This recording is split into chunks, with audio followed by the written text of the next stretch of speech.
Amen. Thank you for those songs. We are going this morning to Romans chapter 14. So we have been going through the book of Romans in this sermon series. This is message number 66, entitled To Regard or Not Regard. We'll be looking at Romans chapter 14, verses 4 to 6. Who art thou that judgest another man's servant? To his own master he standeth or falleth. Yea, he shall be holden up, for God is able to make him stand. One man esteemeth one day above another, another esteemeth every day alike. Let every man be fully persuaded in his own mind. He that regardeth the day, regardeth it unto the Lord, and he that regardeth not the day, to the Lord he doth not regard it. He that eateth, eateth to the Lord, for he giveth God thanks, and he that eateth not, to the Lord he eateth not, and giveth God thanks. So chapter 14 begins the second part of this last major section of the body of the Romans letter. And here Paul speaks more specifically to certain tensions in the Roman Christians were facing within the church or churches of Rome.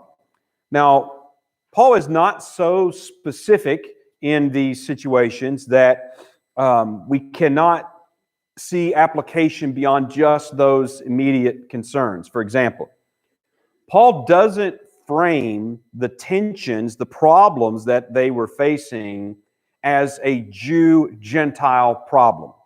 Now, he does mention Jews and Gentiles a little later on, and certainly there would have been Jewish and Gentile tensions. But if Paul had framed this from the start as merely a Jew and Gentile problem, then we would more readily restrict the application of what he's saying to matters of Old Covenant law and matters of Jewish tradition. And Paul obviously is giving us application broader than that. It includes that, but it's not limited to that.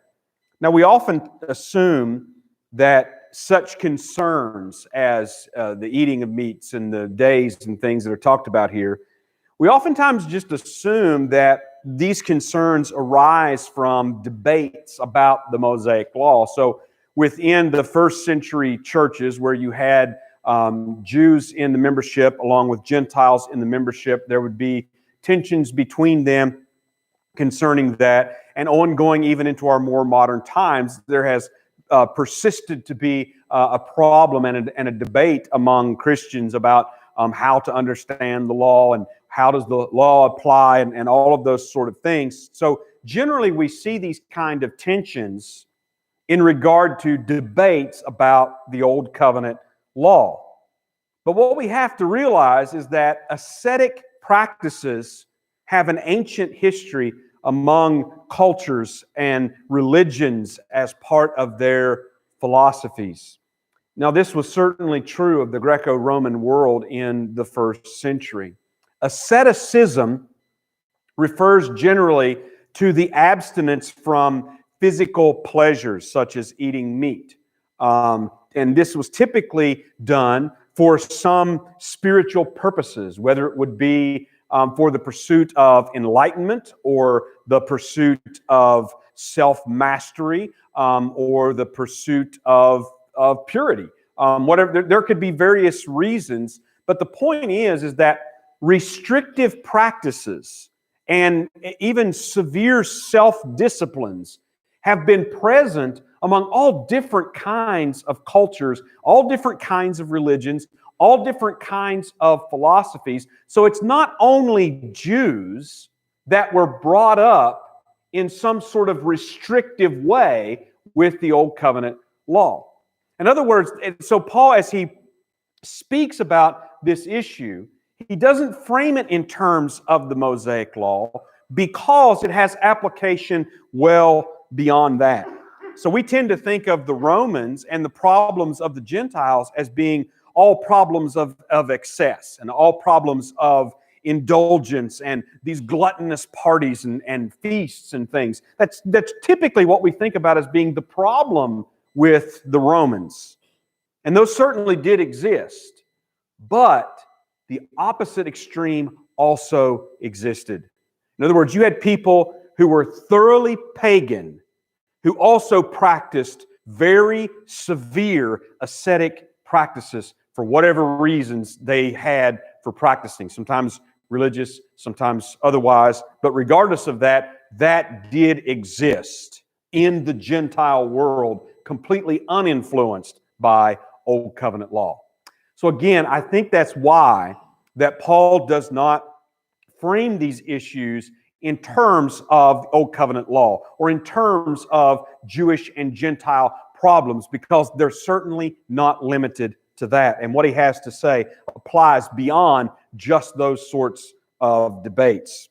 Now, the three issues in this part that Paul addresses are the eating of meat or not eating of meat. In other words, a more, I guess, what we might call a vegetarian diet. Observing special days or not observing special days, and the drinking of wine or the not drinking of wine. All of these things are in this particular chapter. Now, 1 Corinthians 8 to 10 that we talked about last time has some similarities and also has some differences with this passage that help shed some light on it. So there is a category for actions for Christians, things that God has neither commanded nor has He prohibited. And we ended up calling those just simply permissible things. So there are things that God has commanded that we must do. There are things that God has prohibited or He has forbidden that we must not do. And then there is another category of things that are permissible things. These are things that we can do. We may do them, we may not do them, but they are things that are permissible. So, for example, prayer is commanded. That's something that we are commanded to do by the Bible. We are to pray to God. Murder is something that is prohibited by the Bible. That is something that we are not to do because it is wrong.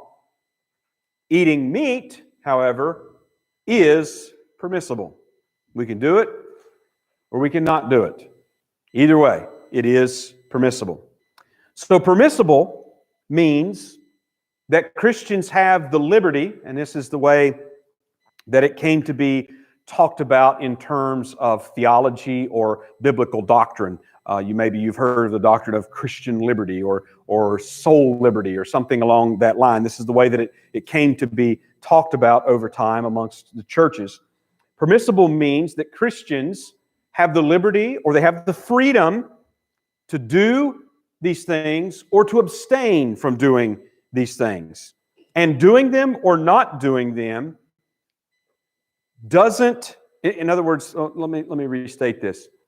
Christians have the liberty to do or to not do certain things as long as these are things, again, not commanded or prohibited, and that the doing of them or the not doing of them, whatever the case may be, doesn't obscure or contradict the gospel. And see, if you look at the letters to the Galatians as well as the letters to the Colossians, you will also find Paul dealing with some very similar things as to here in Romans 14. But again, you're going to notice some key differences. The problems in the churches in Galatia as well as the Colossae church were problems where the gospel was being contradicted. The gospel was being obscured. The gospel was being affected by what was being done and not done and what was being taught and such. So Paul responds very differently there than what he does here in Romans 14. Now, verses 1 to 3 that we covered the last time introduce this part. This last main section has two main parts, and this is the second. So it introduces this part, and it gives us really, in these first three verses, it gives us Paul's basic argument that he makes throughout this chapter and into chapter 15, where this part and this whole section comes to an end. He describes here the people who are in tension with one another as being weak on the one hand and strong on the other hand. Now, he doesn't use the term strong until later, but that obviously is the implication. Weak and strong here are describing their consciences. And I know that he says weak in faith, and we talked about that. And again, 1 Corinthians 8 to 10 and the full context of this part. He's obviously talking about their consciences, having a weak conscience or having a strong conscience. The strong conscience has knowledge and understanding of freedoms that we do have. The weak are restricted by a less understanding of those freedoms. So he starts out by saying the strong are to receive or to welcome the weak, not to despise them, not to endlessly dispute with them about these things. And on the other hand, he says the weak are not to judge or condemn the strong. So as Paul uses the terms weak and strong, and he uses these same terms in 1 Corinthians 8 to 10, and he uses them the same way there, those who are weak are living by stricter standards than those who are strong. And again, that's consistent between both of those passages. So he says, the strong are not to despise the weak are not to condemn the strong. Now, this welcoming language, to receive or to welcome, that Paul uses throughout, shows that his primary concern, again, is within a local church body. Now, we should be informed also, as we see in these first three verses, we should also be informed in this problem by the greater reality that God has received or welcomed both. The one who eats the meat and the one who doesn't eat the meat. Paul says we should receive or welcome each other as brothers and sisters in Christ because God has received us both. So now we are looking at verses 4 to 6. And these verses continue now and speak to this second issue, and that of observing special days. Now, Paul addresses the problem of observing days in the same basic way that he did the problem of eating meat or not eating meat in the first three verses. In fact, he refers again to eating meat in this passage, bringing it along with the same category as the observing of special days.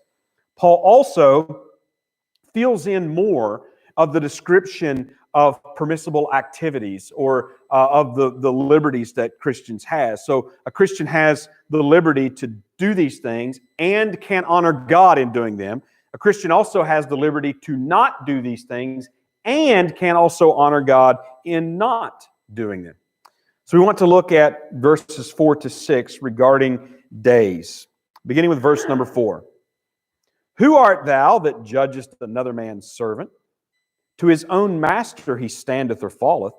Yea, he shall be holden up, for God is able to make him stand. So Paul opens up here with a rhetorical question, and that directly addresses the hearer. Who art thou? Who are you that judgest another man's servant? Now, he had just written in verse number 3 that the strong are not to despise the weak, and that the weak are not to judge the strong. And so the you that he speaks to here, or the thou that he speaks to, is obviously encompassing both the weak and the strong. And ultimately, as we go through this passage, we're going to see that primarily Paul continues to say the same things to the weak and to the strong in regard to each other. So obviously he's encompassing both sides here, though he specifically spoke of the weak as judging, but it parallels the despising of the strong. So he's saying the same things to both sides. Now, Paul uses this same word for judge, and the word means to distinguish or to discern between. It's a word that does have a legal connotation of of condemning or of judging to be guilty in that sense. And Paul uses this very same word in that 1 Corinthians passage. In fact, it appears in chapter 10 and verse number 29. And verses 29 and 30 there say, "Conscience, I say, not thine own, but of the other. For why is my liberty judged of another man's conscience?" And that's where he uses the same word there. But then notice what he says in verse 30. "For if I by grace be a partaker," in other words, if he's eating of the meat, "why am I evil spoken of for that for which I give thanks?" Now remember, the issue in 1 Corinthians 8 to 10 is primarily that of eating meat that has been sacrificed to idols. Paul clearly said that he had the strength to be able to eat that meat. And there was nothing inherently sinful or wrong with that meat in itself and eating it. And so if he had the strong conscience that by grace he could eat that meat and give thanks to God, he says, why should I be judged by another man's conscience, which in this case would be the weaker conscience? And then he says, of that judgment, he describes it as being evil spoken of for what he has given thanks. In other words, he associates this judgment with evil speaking. Now, the word for evil speaking that appears there in 1 Corinthians 10 is the word for blasphemy. It's where we get our English word blasphemy from, the word in the Greek. So it's the word for blasphemy. And it means, in this context, it means slandering, or we could say falsely accusing. So Paul is saying that judgment here would involve accusing a person of wrongdoing, accusing a person of sinning. Paul is saying, if I, with a strong and clear conscience, can eat this meat, why am I being accused of wrong for eating it? And it's a false accusation, is obviously the point that Paul is getting at. So judging, when he says to not judge him that eateth, and then asks the question, who are you that's judging another man's servant? This judging that he's talking about is condemning something as sinful that God does not condemn as sinful. And in the extreme, it could even refer to judging a person to be ungodly or even unsaved because they are doing something that God does not condemn as sinful. So that's what Paul asks in this question. Who art thou that judgest, who accuses another man's servant of wrong? Now he casts this whole question, he puts it in the terms of a master-slave relationship. Now the slave obviously was responsible to serve and to please his own master. And obviously relying on the Roman concept and institution of slavery as it existed, which is typically when we hear the word slave or master, we only think of the chattel form of slavery. I'm not saying that didn't exist at all, but there was also a more formal form of slavery that we might consider to be a bond slave or a debt, the repayment of a debt, selling yourself into slavery to repay a debt, and it could be born into it, and other sort of things. I mean, there was a very well-defined class structure within the Roman society, but nevertheless, the slave, as Paul is appealing to this slave and master image, the slave was responsible to his own master and answered to his own master. And in that day, under that governing authority, that master had control and power and authority over that slave. So Paul's question here, and it's certainly put in the way of reproof. Paul's question here is, who are you to condemn another man's slave? Now the rebuke comes from the implication that when you judge or condemn another, You've made yourself master over them.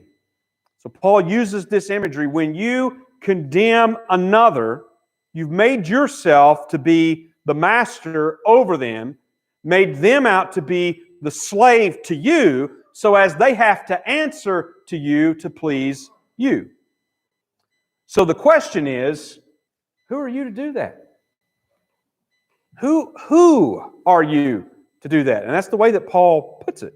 In other words, what right do you have to make yourself master over another man's slave? What right do you have to do that? Now, obviously, in the context of what Paul is saying, if a weak conscience is used to judge a strong conscience, or vice versa, then that conscience is made master over the other conscience, or is made to be the standard of judgment over other consciences. So Paul responds to that implication by stating the obvious truth. To his own master he standeth or falleth. A slave is judged by his own master. He stands or he falls, or in other words, he pleases or he displeases his own master. The implication is that he stands or falls, obviously, by his own master's judgment. Now, from that general principle about slaves and masters, Paul makes a specific application. And he says, "Yea, he shall be holden up, for God is able to make him stand." So he's illustrated this general principle from the world of slaves and masters, and now he's making a specific application to the tensions being faced by these Christians in Rome. The Christian who eats meat and the Christian who doesn't eat meat will not fall before his own master, who is Christ, for eating the meat or not eating the meat. So what does he do? He gives us another instance of appealing to a greater theological reality. What does he say? He says, God is able to make him stand. So God receives both, he has told us, and now he's telling us that God makes both to stand before him. So the weak is not more or less received, nor is he more or less standing before the Lord than the strong. I'm going to paraphrase a remark that John Piper made about this, that the weakest Christian of all time will stand before Christ just as justified and just as accepted as the strongest Christian of all time. So as Paul is looking at this tension between those eating meat and those not eating meat, he appeals to this greater reality. You are slaves of a master, which is not one another, but is Jesus Christ. And you will stand before Christ. You will be accepted by Christ, the same as the weak and the strong. Then we go to verse 5.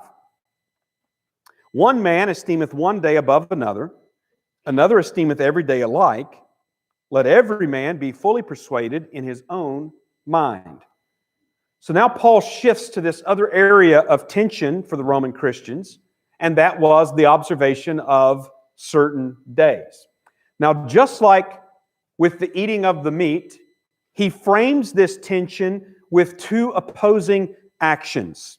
One man sees certain days as special times that are to be observed. You'll notice, Paul here does not indicate that he's thinking specifically or only of Jewish days, such as feasts and fasts and Sabbaths and what have you. He doesn't say that. Now, those would obviously be included, and they may have even been the primary concern. at this time that was at tension. May have been, but Paul doesn't put it that way. And obviously he doesn't do that, I believe, for a reason, as we have talked about a number of times. So it is not limited to only these Jewish concern about days. He says one person observes these special days and another does not observe those special days. He sees every day being alike, and he doesn't see any need to observe them. In other words, he has the freedom not to observe these days. And then Paul issues the admonition that every man must be fully convinced in his own mind. Now, this shows us that, on the one hand, Paul doesn't say this concern is unimportant. He doesn't say that the tensions that can arise over meats and over days is, just a trivial matter, and just, forget about it and just go on with life. He doesn't put it that way. And in fact, I'm sure he had knowledge, and if you've been around churches and Christians very long, then you've also had experience that oftentimes it is these kind of things that cause the divisions and the schisms and the splits and the splinters and all of the fractures that take place that bring churches down. A lot of times it's these things, or these things greatly contribute to that fall. There haven't been a lot of times and a lot of church splits I've personally known about, for instance, that have actually occurred over some important matter of doctrine, some important point of truth that is taught in the Scripture. Oftentimes, it is much more over these kinds of tensions. So in other words, they have the potential to cause great rifts between those who are brothers and sisters in Christ, who Paul says should look at one another with love, with patience, with welcoming, with receiving, should be able to cooperate and fellowship together, should be able to, with one mind and one mouth, glorify God, even though they've made some different decisions in some of these areas. So he is showing us here, when he says this, that he doesn't take this as just an unimportant, trivial matter, that there's just really nothing to be said about it. We should just ignore it and move on, or everybody should just have everybody to agree to do this one thing and then go on. He doesn't handle it that way. He says, let every man be persuaded, to be fully convinced, he says, in his own mind. In fact, he uses the same word when he's talking about Abraham's faith back in Romans chapter 4. Abraham was fully convinced. That's what he says. Let every man be fully convinced, fully persuaded in his own mind. That he says every man and his own mind points to the fact that Paul is acknowledging that we each have to make these decisions regarding our own actions in this realm of permissible things. We're going to have to think those things out, think our context and our situation, and we're going to have to reason those things out, apply the principles from Scripture that we have, and we're going to have to come to decisions about these kind of things, of what we're going to do and not going to do. Now, Paul used the language in 1 Corinthians 10:23, where he said, all things are lawful to me, but all things are not expedient. All things are lawful to me, but all things edify not. So he used the language of lawful and expedient and edifying there. And he's using it in a similar way as what we see occurring in this passage, but I do think that his purpose in these passages is a little different. Here in Romans, he's stressing that we do not have the right or the authority to regulate another person's conscience before God, and that we must come to these decisions seeking first to please God, who is our own master.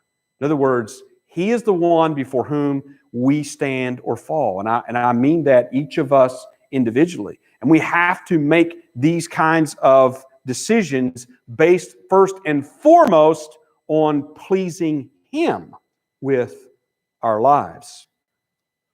And then we come to verse number 6.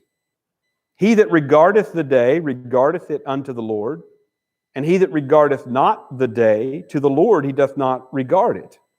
He that eateth, eateth to the Lord, for he giveth God thanks. And he that eateth not, to the Lord he eateth not, and giveth God thanks. So here Paul makes an application to days and meats of what he has said.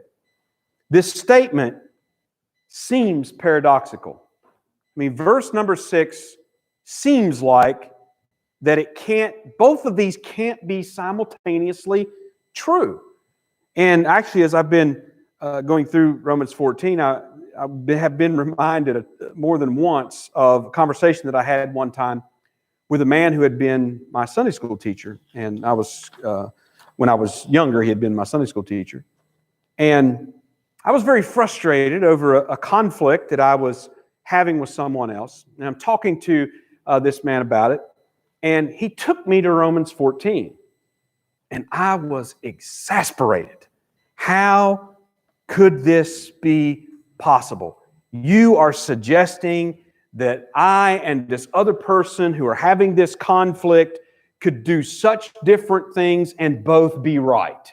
Oh, I was so frustrated and so exasperated by him telling me that.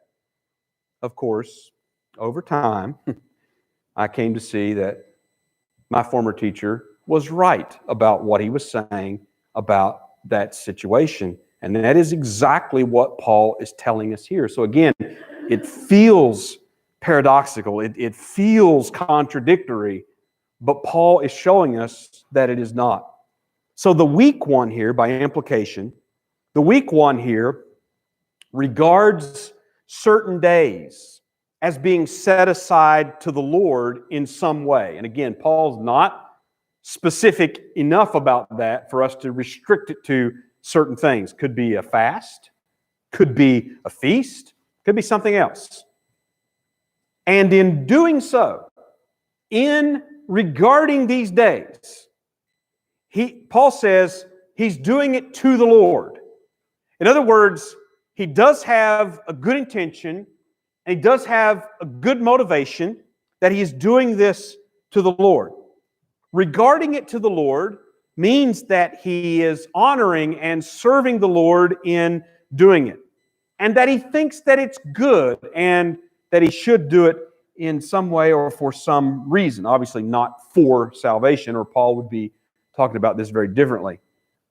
And from the previous verse, we can also say that this one that is regarding the day, that's doing it to the Lord, that he's pleasing the Lord and he's accepted by the Lord. In other words, he's standing before the Lord. That's what Paul has told us. Well, the strong one, on the other hand, in this verse, is the one that does not observe these days. And Paul says he doesn't regard the day to the Lord.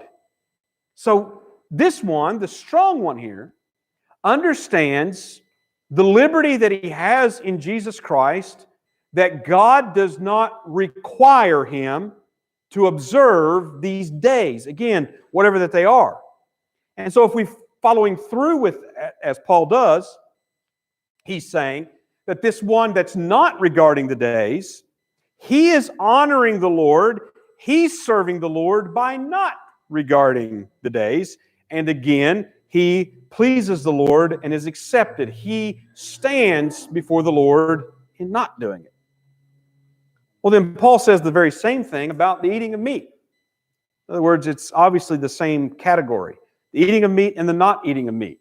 One eats and eats to the Lord and gives thanks for the meat, and another doesn't eat, and he does that to the Lord and he gives thanks.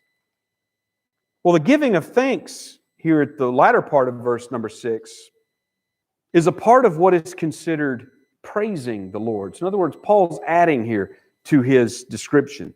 We have seen this especially as we have been looking at the Psalms. The word praise and thanksgiving are so closely related. So we say then that these both, because they're doing it to the Lord, and because they're giving thanks, or because they're praising God in what they're doing, that they are honoring, praising, and glorifying the Lord.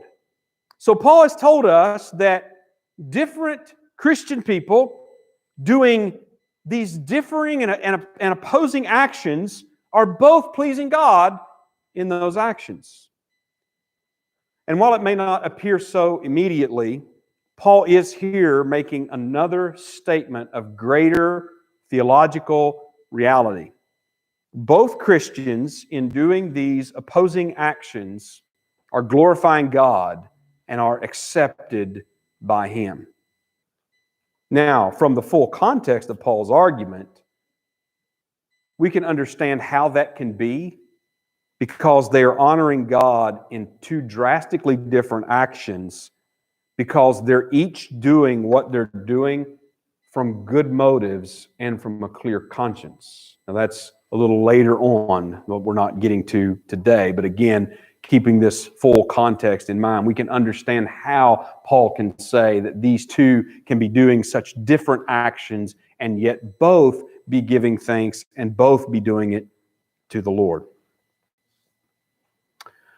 Well, growing up in restrictive contexts trains our consciences to view certain activities or objects as right or wrong, inherently good or bad.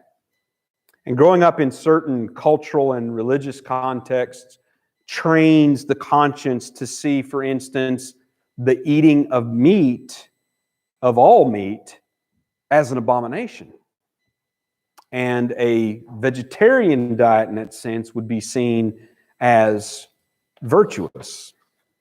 There are some cultures and religions that don't forbid all meats, but only certain meats, like pork. And again, that's more than just Judaism. Well, the point is that that sort of rigid training of the conscience can be difficult to overcome. And I do believe that would be one reason that Paul is especially talking to the strong and exhorting the strong to be loving and to be patient and to be welcoming of the weak. Now, the training or the recalibrating of the conscience is included in the renewing of our minds that needs to happen continually.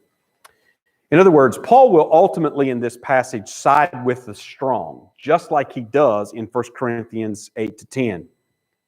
And by implication, he doesn't want the weak to remain weak. However, he does recognize the existence of both, and we could say even those that are in all variations in between, in the same church body. And so the exhortation here is focused on the mindset of love that we should have for each other and the unity that we should have in glorifying God. And from the start, we should recognize that we are justified and accepted in Jesus Christ by faith apart from our works. And our fellow believers who may see these permissible actions differently than we do are not less justified or less accepted in Jesus Christ by God than we are. I do believe that's Paul's primary point.